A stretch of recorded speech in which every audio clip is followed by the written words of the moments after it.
ఇది దశాబ్దాల కల.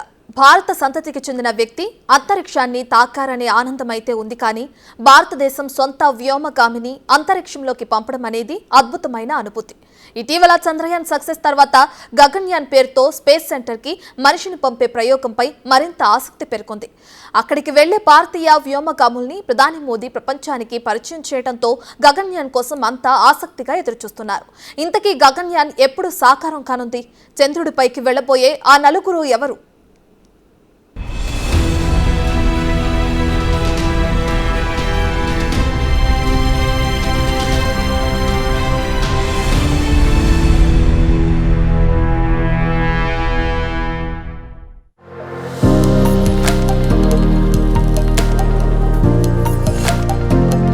ఇటీవలి కాలంలో వేసిన ప్రతి అడుగులోనూ సక్సెస్ సాధించిన భారత అంతరిక్ష పరిశోధన సంస్థ ఇస్రో మరో ప్రతిష్టాత్మక ప్రయోగానికి సిద్ధమవుతోంది.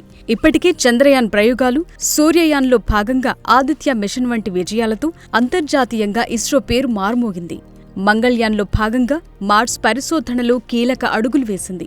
ఈ క్రమంలోనే ఎప్పటి నుండో దేశమంతా ఎదురుచూస్తున్న గగన్యాన్ ప్రయోగానికి రంగం సిద్ధమైంది.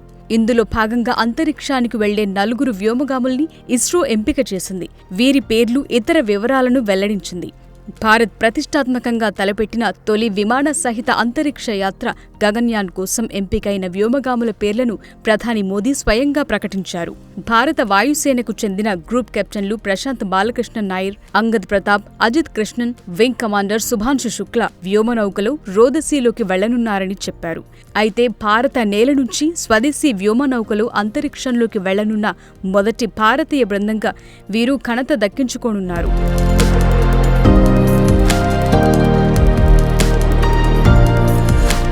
కేరళలోని తిరువనంతపురంలో జరిగిన ఈ కార్యక్రమంలో నలుగురు వ్యోమగాములను స్టాండింగ్ ఒవేషన్తో సత్కరించారు. విక్రమ్ సారాభాయ్ స్పేస్ సెంటర్ నుంచి మరొక చరిత్రాత్మక ప్రయాణాన్ని వీక్షించనున్నామని ప్రధాని మోదీ ప్రకటించారు. ఈ రోజు నలుగురు వ్యోమగాములు భారత్కు పరిచయమయ్యారు. ఇవే 4 పేర్లు కాదు, 140 కోట్ల మంది భారతీయుల ఆకాంక్షలను అంతరిక్షంలోకి తీసుకెళ్లే శక్తులు అని మోదీ ప్రశంసించారు. 40 ఏళ్ల తర్వాత మరోసారి భారతీయుడు అంతరిక్షంలోకి వెళుతున్నారు. అయితే ఈసారి కౌంట్ డౌన్ మనదే, రాకెట్ మనదే అంటూ ప్రధాని ఇస్రో పనితనాన్ని కొనియాడారు. అయితే గతంలో రాకేష్ శర్మ అనే వ్యోమగామి భారత్ తరపున అంతరిక్షంలోకి వెళ్లిన తొలి వ్యోమగామిగా రికార్డు సృష్టించారు. అయితే ఆయన రష్యా ప్రయోగ కేంద్రం నుంచి వెళ్లిన నౌకలు ఈ ఘనత అందుకున్నారు. आपको ट्रेनिंग देने में जुटे इसरो के गगनयान प्रोजेक्ट से जुड़े सभी साथियों को भी मैं अनेकों शुभकामनाएं देता हूं। लेकिन इसके साथ साथ कुछ चिंता भी बताना चाहता हूं, और हो सकता है वो बातें कुछ लोगों को कड़वी भी लग जाए। मेरी देश की जनता को और देश के खास करके मीडिया को मेरी करबद्ध प्रार्थना है कि जो 4 साथी हैं उन्होंने लगातार पिछले कुछ वर्षों से तपस्या की है, साधना की है. ఇక ఇస్రో పంపనున్న ఈ వ్యోమగాముల బృందం కూడా కొద్ది కాలం రష్యాలో శిక్షణ పొందారు. భారత అంతరిక్ష పరిశోధన సంస్థతో కుదుర్చుకున్న ఒప్పందం మేరకు రష్యా అంతరిక్ష సంస్థ రోస్కాస్మోస్ అనుబంధ సంస్థ అయిన గ్లావ్ కాస్మోస్ వారిని సుశిక్షితులను చేసింది. దీని ప్రకారం నలుగురు వ్యోమగాములు రష్యాలోని యూరీ గగారిన్ కాస్మోనాట్ శిక్షణ కేంద్రంలో ఫిబ్రవరి 2020 నుండి మార్చి 2001 వరకు శిక్షణ పొందారు. ప్రస్తుతం స్వదేశంలోనే ఇస్రో వారిని తీర్చిదిద్దుతోంది. అలాగే అమెరికన్ స్పేస్ ఏజెన్సీ నాసా కూడా 2024 చివరి నాటికి అంతర్జాతీయ అంతరిక్ష కేంద్రానికి మిషన్ కోసం భారతీయ వ్యోమగామికి శిక్షణ ఇస్తుంది. 2025లో జరిగే ఈ యాత్ర కోసం వారు నిరీక్షిస్తున్నారని గతంలో ఇస్రో చైర్మన్ ఎస్ సోమనాథ్ అన్నారు. వారిని రోదసీలోకి పంపి 3 రోజుల తరువాత భూమికి తీసుకురావటం ఈ యాత్రలో కీలకాంశమని తెలిపారు. ఈ మిషన్ ఆశాంతం వారు ఎలాంటి అస్వస్థతకు గురికాకుండా చూసేందుకు శారీరక దృఢత్వం కోసం శిక్షణ ఇచ్చారు. అలాగే సాంకేతిక విభాగాల్లోనూ పట్టు సాధించే విధంగా వారిని తయారు చేశారు.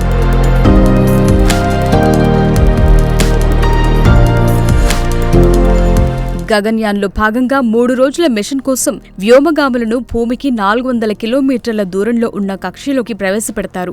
దీని ద్వారా భారతదేశ మానవ అంతరిక్ష ప్రయాణ సామర్థ్యాన్ని చాటి చెప్పనుంది. ఆ తరువాత భారత సముద్ర జలాల్లో ల్యాండింగ్ తో వారిని సురక్షితంగా భూమిపైకి తీసుకురానున్నారు. అప్పుడు భారత అంతరిక్ష ప్రయోగాలను మరో మెట్టు పైకి ఎక్కించే కీలక ప్రాజెక్టుగా గగన్యాన్ నిలుస్తుంది.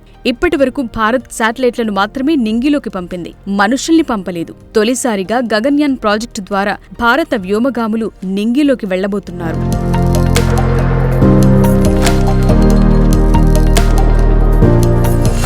అమెరికా ఇప్పటికే అంతరిక్షంలో అంతర్జాతీయ అంతరిక్ష కేంద్రాన్ని ఏర్పాటు చేసింది. నాసా దాన్ని నిర్వహిస్తోంది. కాగా ప్రతి 3 నెలలకోసారి 3 వ్యోమగాములు అంతర్జాతీయ అంతరిక్ష కేంద్రంలోకి వెళ్తారు. అలాగే అందులో ఉన్న వారిలో 3 భూమికొస్తారు. అందువల్ల వ్యోమగాములను నింగిలోకి పంపటం నాసాకు అనుభవంతో కూడిన అంశమే. కానీ భారత్కి ఇదే తొలిసారి. అందువల్ల పూర్తి జాగ్రత్తలతో గగన్యాన్ ప్రాజెక్టును చేపడుతున్నారు ఇస్రో శాస్త్రవేత్తలు. Human rated launch vehicle, crew escape system, space suit, సిబ్బంది మాడ్యూల్, లోపల పర్యావరణాన్ని నిర్వహించే వ్యవస్థల వంటి అనేక సాంకేతికతలు గగన్యాన్ మిషన్ కోసం మొదటిసారిగా స్వదేశంలో అభివృద్ధి చేశారు.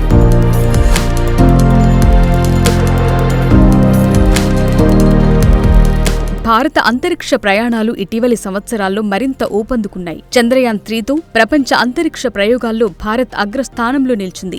ఈ క్రమంలోనే ఇప్పుడు భారత అంతరిక్ష పరిశోధన సంస్థ ఇస్రో తన కొత్త ప్రయోగాలను మరింత వేగవంతం చేసింది. వచ్చే ఏడాది గగన్యాన్ ప్రణాళిక చేయగా 2040 నాటికి చంద్రునిపైకి వ్యోమగామిని పంపాలని, 2035 నాటికి అంతరిక్షంలో స్పేస్ సెంటర్ను ఏర్పాటు చేయాలనే ప్రణాళికలతో భారతదేశం తన అంతరిక్ష కార్యక్రమానికి ప్రతిష్టాత్మకమైన లక్ష్యాలను నిర్దేశించింది. దీంతో పాటు Venus orbiter mission, Mars lander mission దిశగా కృషి చేస్తోంది ISRO.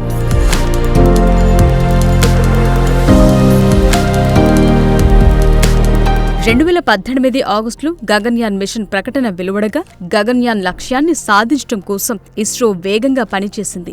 Indian human space flight programme IHSP అనేది ఇస్రో ప్రతిష్టాత్మకంగా చేపట్టిన ప్రాజెక్ట్. ఇందులో భాగంగా తక్కువ భూమి కక్షలోకి క్రూడ్ ఆర్బిటార్ స్పేస్ క్రాఫ్ట్ ను ప్రయోగించడానికి అవసరమైన సాంకేతికతను అభివృద్ధి చేస్తున్నారు. గగన్యాన్ 1, గగన్యాన్ 2, గగన్యాన్ 3 పేరుతో 3 ప్రయోగాలను ప్లాన్ చేశారు. ఈ 3 సిబ్బంది లేని విమానాలు 2024లో ప్రారంభించనున్నారు. తరువాత 2025లో LVM-3 రాకెట్లు సిబ్బందితో కూడిన విమానాలు పంపుతారు. ఇందులోనే భారత వ్యోమగాములు ప్రయాణించవచ్చు.